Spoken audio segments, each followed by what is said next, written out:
Hey guys, welcome back to the Smith Family Ranch. Today we're gonna do a little garden revamping. So we're going to make 2 more garden beds. My awesome husband is gonna do that.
we put wood chips. So we got wood chips from electric company.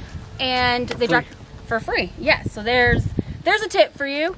If you need some inexpensive wood chips, call your local utility company. Probably only in the rural areas. I'm not sure about the city. It wouldn't hurt to try though.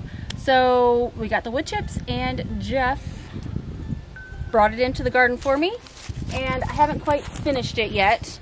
There's a pile right here, and I need to spread it out some more, but it's almost ready, or at least spreading the what is that? Wood chips. Spreading the wood chips is almost done, but we also need to fill the last bed. So we'll get to it. It's running out of daylight. Gotta get dinner started, so it is what it is. We'll finish it hopefully tomorrow. Yep. Hopefully we made Prepster Bob proud. Yeah. I did mess up on this the round bin. Sure. Oh yes, okay. So I messed up on this round bed. It is really deep, and I already had wood chips in there, and I went ahead and did the super soil, but then I was like, wait a second, it's too thick. So I'm trying to take some out of it, because that's probably like 24 inches. So I'm trying to take some out of it to get that to work. So I'm in the process of doing that too. You know, it like dawned on me after I dumped the dirt that I put too much in there. It is what it is. I'll fix it. So anyways, guys, thanks so much for coming along and seeing how my garden has come along. I have a lot more to do. I've got big plans. Well, I have big dreams. I haven't planned it yet, but I have big dreams for my garden. So I'm gonna have a sanctuary area. I call it a sanctuary because I want it to be my sanctuary, because I like to garden. I'm just getting frustrated with it, but I want it to be an area where I can come in and just, if I want to just listen to the birds and the sound of nature, I can do that. So I want to have a little seating area under the tree over here and some other stuff. But anyways, it all takes time. It'll get there eventually. So thanks so much for coming along, guys, and I hope you enjoyed this. If you have any suggestions, go ahead and leave me a comment, like the video, and if you're not already subscribed, go ahead and do so.